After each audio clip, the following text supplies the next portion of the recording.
Сосын әртүрлі кедергілер болады да. Ми саған, міне мынау бар бүгін, осылай болма, істемей ақ қой, бүгін істемей ақ қой деген сияқты кедергілер болады. Ол да нормально.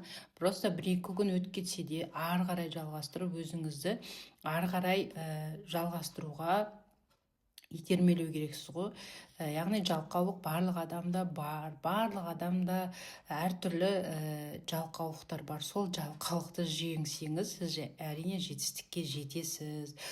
Көп адамдар сосын деп 3-4-5 жыл 10 жыл өтіп кетеді екен.